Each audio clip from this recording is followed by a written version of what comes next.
What does it take to keep more than 6,500 men happy while at sea?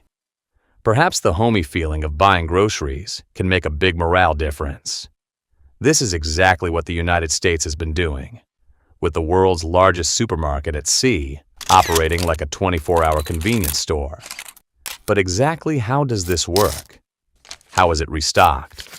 And how has the United States gone as far as even introducing a Starbucks on one of its most essential war assets? Today, we take a deep dive into what it takes to set up a supermarket, catering to the needs of thousands, while ensuring top-class quality and further keeping morale high by ensuring Uncle Sam's Choice never runs out of Reese's peanut butter cups or Snickers. Watching an aircraft carrier sail past you on the ocean is a sight to behold. Standing at more than 1,000 feet long, with a flight deck that's about 4 football fields long, the aircraft carrier is enormous. Aboard each vessel is a crew, working tirelessly to ensure that every single thing is taken care of. From internal maintenance in the engine room to cleaning and helping pilots safely take off, these crew members can work up to 16 hours per shift. Unlike the outside world, there's no commute to work and absolutely no place to just step outside and get some fresh air. Well, you can jump on the flight deck, but this is merely just the ocean with hundreds of miles of water around you. Once a sailor finishes his job, many often just head to their sleeping quarters, but this doesn't give you any real freedom. Stacked 3 stories high. Sailors often sleep about 6 in a single room.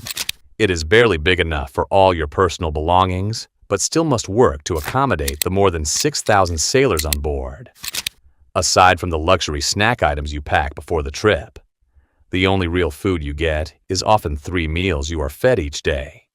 Well, not that there's anything wrong with this, as these meals are well thought out and specifically tailored to the needs of these hard-working men.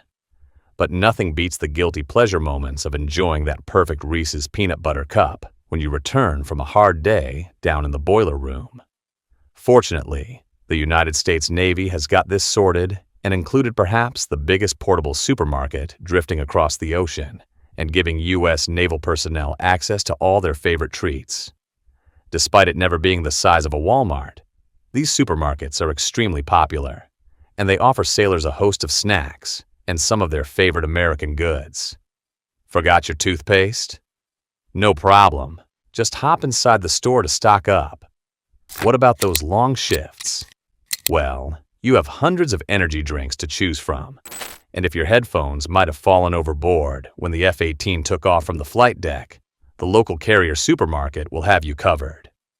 But space still remains a problem, and unlike Costco, you won't have a shopping trolley, nor will your fellow bunkmates be happy if you bring 3 or 4 bags of groceries. This is why essential products are the main selling items at the supermarket, and it gives sailors the opportunity to buy what they want instead of having to live off what they get. Instead of that half-baked cracker that doesn't taste like anything, you can buy your own salty snacks and at least have a little bit of home to snack on. But this is not all, and many U.S. aircraft carriers have no problem taking things to the next level. Yes, you can find your favorite coffee shop located right on board the USS Carl Vinson. If you don't like the standard coffee served in the mess hall, just pop into Starbucks and buy your favorite Frappuccino Latte Express.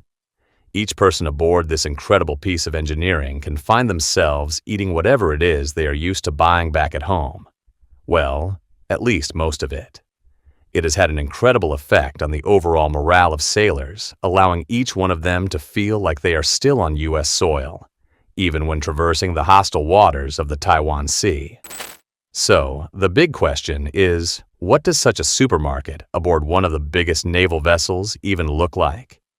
Is it all talk, and when you enter it, it is nothing more than a vending machine? Or does it have state-of-the-art systems with self-checkout that operates like your favorite Amazon convenience store back home? Let's find out. But before you watch the rest of this video, please make sure to subscribe to our channel and help us reach that first 1,000 subscribers. Now, you might not get the same service as you would from your local Walmart when aboard a carrier supermarket. At first glance, It might even look like a small downtown convenience store, with some kind of foreigner running it. But this small piece of happiness is exactly what the U.S. Navy needs, and when you walk inside, you'll be greeted with rows of essential items. As you walk deeper into the store, you will find plenty of military and naval souvenirs that can be bought and taken home for some of your friends and family. One person usually operates the store, working a standard 8 or 16-hour shift. Unfortunately, things can be a little tricky aboard one of these vessels. Since everyone works all the time, and you don't have what is known as downtime on a carrier, the demand for items from these stores can often be 24 hours. This initially proved a big problem, with sailors not always having access to buying some essential items. Fortunately, the U.S. Navy has taken note of this, and recently, these carriers have been upgraded to bring self-checkout stores to the vessel. Nowadays, sailors can finish their shift and simply pop into the store at any time of day or night. Once inside, they simply pick up these items and then head to the checkout. From here, the funds are either deducted from their pay, or they directly pay for each thing bought. Most sailors will buy small things like snacks. Chips, chocolate bars, and quick meals like ramen noodles are a great addition to the sailor if they are looking to quickly replenish some energy. However, sailors who work these longer shifts are often tired, and their accounts can easily be made up of a Monster or Red Bull energy drink every single day. But don't you do that. It is certainly not healthy. As for clothing, the occasional branded item will hit the shelves, and sailors can either buy these for themselves or to take home to friends and family. But the second most bought item at the supermarket is none other than cleaning and hygiene products. Don't have any toothpaste? Well, don't worry. The store has you sorted. You can even buy some deodorant to help get rid of that smell if 6 men are living in the exact same compartment. Finally, many of those working on the vessel also need some electronics, like headphones to break away from the constant clattering of steel and aircraft, either landing or taking off. Mobile chargers have recently become another great commodity. In fact, losing your charger can be detrimental on board a ship, and you cannot quickly pop out to your local Apple iStore and have it replaced.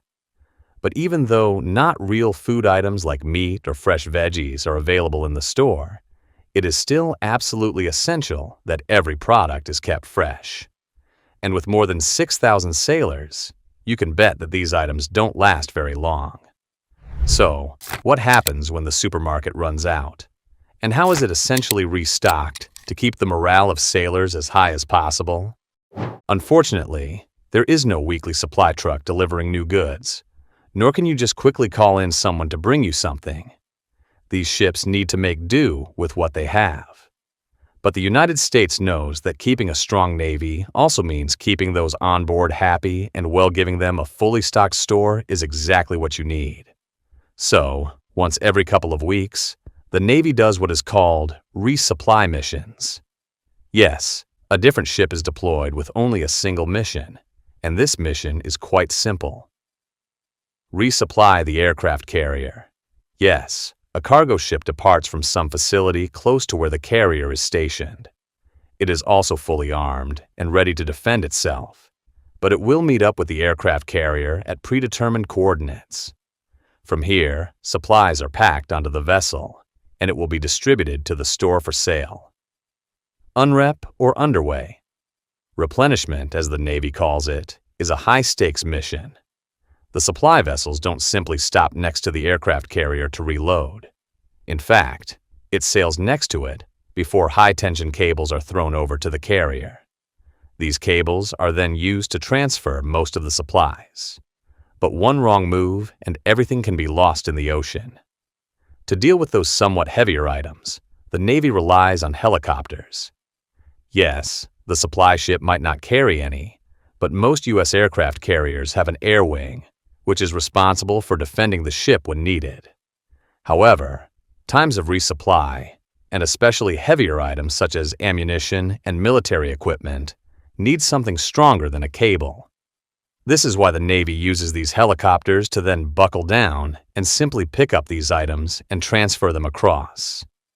But since storage space is always a big problem, you might not always get your favorite snack back in stock. The Navy works closely with coordinators in logistics, and this is to help plan how much of an item should be shipped and whether or not the ship actually needs it. In fact, resupply works in a very interesting way, with certain items being given priority over others. For instance, you will always notice that military and medical supplies make up the bulk of the deliveries. Yes, the Navy will always make sure that the essentials are covered first. Once everything the ships need to continue its mission have been added, things change a little bit more and the focus shifts to the sailors, but not in the way you think. Yes, this doesn't mean that sailors will now get their snacks. The next important thing is to ensure that the galley or kitchen is fully stocked. Since these sailors can be at sea for the better part of 9 months, and each person needs to eat at least 3 times a day, essential supplies can take up the bulk of a resupply mission. Instead of ramen noodles, your hamburgers and hot dogs will take priority and ensure that the chefs have everything they need to keep hard-working sailors fed. From here, the next priority is something a little simpler, and usually the ammunition. But aircraft carriers rarely engage in any contact, and they are so well protected that months can go by without a single shot being fired in earnest. If everything is ordered, the supermarket orders begin to roll on board, and this is usually the moment that most sailors look forward to, knowing that within a few hours of delivery, they will be able to buy these items from the store. Now, these items are not necessarily very expensive, but you might be wondering why the Navy is profiting from their own workers. Well, the answer is welfare, but this is not the kind of welfare you might be thinking about. One very interesting thing about stores aboard aircraft carriers is the fact that they don't add a lot of markup to these products. In fact, these products have the bare minimum in terms of markup, but the store itself still turns a profit. This sounds frustrating given the fact that why would they profit from their own crews? But that's not the case. In fact, all profits made from the store go into a naval welfare fund. Since there is no room aboard these vessels to build tennis courts or anything major, the proceeds from this fund go toward recreational activities that help boost the morale of sailors on the vessel. Frequent movie nights, a brand new gym, and even special meals can occasionally be served, all with the intentions of keeping up the morale of each person. Yes, and even if you don't buy stuff from the shop, you still get to indulge in these benefits, which soldiers often look forward to. Moreover, the staff aboard these vessels are paid for by the Navy, meaning that none of the money is spent on anything else other than resupply and improved recreational facilities. But the size of these stores is often the only downside that sailors need to deal with. Due to the limited space available, only a certain number of people can be in the store at the same time. There are no shopping carts, and you can essentially buy whatever it is that you can carry. Many sailors often find themselves standing in a line outside the store for a fair few minutes before they are allowed in. It keeps the numbers manageable for the person who is working inside. But when it comes to payments, real money as you know it in the outside world is never used. If sailors don't want to use cash, they can use the naval exchange cards. These cards work very similarly to gift or even loyalty cards. The sailor can fund the card with as much or as little money as they want, and this will then be deducted each time they purchase an item from the shop. These cards are also used for various other expenses the sailor might have when it comes to being on board. But as supermarket stores operated for decades with only a few innovations, the U.S. Navy is constantly trying to find something that makes life easier and a little better for those at sea. One of the latest innovations levied by the Navy is the introduction of these self-checkout stores. It was first introduced on the USS Dwight D. Eisenhower and has since turned into one of the biggest things the Navy has ever offered. The move became a revolutionary introduction to these ships, and instead of having someone constantly manning a till, sailors can now enter the store whenever they want. But what about those operating these stores? You see, these shelves need to be replenished, And a major question everyone has is whether it is actual soldiers or specific individuals who have to do the mundane task of unpacking. Well, the Navy has a dedicated team of retail specialists. When you have more than 6,000 people on board, there are various officers specifically hired by the Navy for the task of operating these stores. In the traditional store, you'd have a few people alternating between shifts, taking turns to help all the customers, but this isn't the case with these self-checkout options. A dedicated team of staff will work a standard day shift. Each morning, the person gets up and has to head to the store. They manage the finances to ensure that every product has been paid for, while checking the logbook to gain an understanding of how many items are left. The worker then proceeded to restock the shelves and would later send a report to those dealing with the resupply missions. Once the orders have been placed and the resupply missions arrive, it will be the same soldier who now needs to spend some extra time to ensure that everything is stocked. It can take up a lot of time, but at the end of the day, soldiers will be really pleased to see their favorite products back on the shelves. Essentially, keeping the store stocked and ensuring that every person gets what they need can be a full-time job. But this is not just a regular civilian operating the job. It is usually a few of the naval personnel who have also been trained to operate in combat conditions. All of these things combine to improve the quality of life for those spending months at sea. But why has it taken this long for the Navy to actually do something about it? First of all, it is extremely hard and costly to modify a ship and add these kinds of things to it. The cost can run in the millions just for a simple renovation, and this is not something the U.S. military needs to add to their already exorbitant budget that comes close to $1 trillion each and every year. However, the United States takes a lot of pride in all their troops, including soldiers and other amenities. Only in the last few decades have they realized that making decisions to make a deployment easier for soldiers leads to a much better workforce. Thus, the Navy began introducing things like these shops and other recreational activities. More soldiers are also taken aboard for the simple reason to ensure that shifts don't have to exceed long hours. Yes, many specialists find themselves working 12 or even 16-hour shifts, but the vast majority operate 8 hours for a single shift. The other big problem, which led to a lot of delays of employing these initiatives, was to maximize the available space. Yes, modern aircraft carriers are much bigger, and they can carry larger capacities, but for the most part, ships have always needed to optimize their available space. Before the early 2000s and the rise of the U.S. as the de facto world superpower, risk was still around every corner. This meant that soldiers were forced to be alert for the most part, and no one wanted to have any distractions. Storage was mostly reserved for military equipment and basic supplies like food that was being used in the kitchen. Nowadays, this has changed a fair bit, and now more room opens the door for bigger things, like these ship stores. But if you thought that these stores are the only things soldiers rely on, you might be wrong.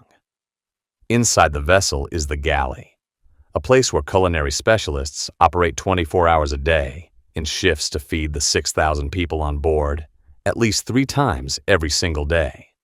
That is a whopping 18,000 meals that need to go through a kitchen. But how does it work? Let's say you are working a job for your family at home, and you want to save every single cent humanly possible. This is when you don't want to just waste money and spend it without a care in the world. A sailor like this will have a completely different approach to the Navy and will likely spend most of their time eating meals coming from the kitchen. These kitchens are always fully stocked, and they usually have fresh food as well. Yes, this means that the perfect steak you enjoy from your grill at home will likely make it onto your plate from the galley. Usually, chefs or culinary experts will wake up between 2 and 3 in the morning.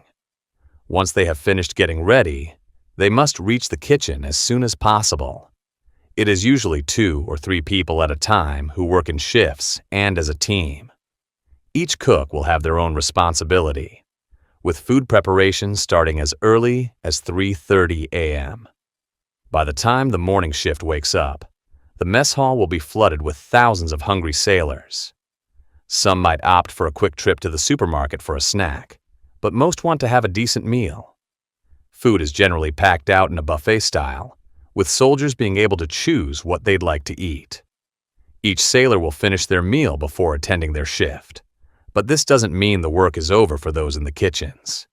In fact, the shift that has just finished will now also want to have a meal before heading to bed. This means that at least 2/3 of the crew will need to be fed before the chefs can even think of packing up. However, the process can take at least a couple of hours, during which time the chefs are already preparing food for lunch. Yes, as you can see, a cook aboard one of these vessels will find themselves working for the largest part of the day, and they will rarely have any time for doing nothing. But this means that everyone gets a decent meal and should be able to fulfill their duties. But many sailors have also confirmed that the supermarket relieves the work of the cooks substantially. If the supermarket is fully stocked, those not wanting to eat might just consider picking up a quick snack. However, a drop in supplies at the store means that the galley becomes the most important for every sailor. It can often be weeks before supplies are restocked at the supermarket, but the kitchen is always ready to serve everyone aboard. Essentially, the cooks hope the shop is working, and it can significantly reduce all their work and give each chef a bit of break. But this is still not easy, and there could be a few more things the Navy might want to do to improve everything. As the AI community has grown and more innovative products hit the market, it could soon also be applied to the military. One such innovation could be the use of AI to predict the demand and supply. Once it has been accurately determined, a computer could place order. But it goes even deeper than this. AI could be further used to help with restocking the store, making sure payments are smooth, and even preparing small meals for those who need a quick bite. Self-checkout stores will likely fill most of these vessels in the near future as well, providing 24 hours of service and ensuring that every sailor, regardless of their shifts, gets some service. But perhaps what sailors themselves would like is some kind of cafeteria effect. It sounds impossible based on the premise, but if the military could invest additional space for these amenities, they could easily integrate something like a cafeteria. Now, you might argue that having a Starbucks is sufficient, but when we say a Starbucks, it doesn't mean it's like your local coffee shop. In fact, the Starbucks located on the USS Carl Vinson looks much more like a hot dog stall instead. Sailors can rock up, get their orders, and then retreat to wherever they need to go. But after a crazy day, packed with all the stress you could imagine, what would be better than spending some time with your mates and knocking back a few cold ones? And by cold ones, we mean soft drinks, nothing with alcohol. In fact, alcohol is often prohibited on these ships, but we don't need to go into exactly why. Moreover, the kitchens will also be improved, removing the need for chefs when you have AI controlling all the ingredients and creating meals from scratch. Thanks to the development of various applications, and now Starlink also being integrated, sailors have communication measures. Nowadays, a sailor can quickly hop onto a video call with his friends or family, and they could catch up. None of these things were ever possible 2 decades ago. So, is it fun working on a U.S. aircraft carrier? Well, the answer to this question depends on the individual. Not everyone has the mental fortitude to put themselves through something like this. It is often months away from friends or family, while you have no one else but the other crew members to talk to. This begs the question we have for you. Are you willing to spend months on end on a U.S. ship, and are you willing to make all these sacrifices? Make sure to let us know in the comments below.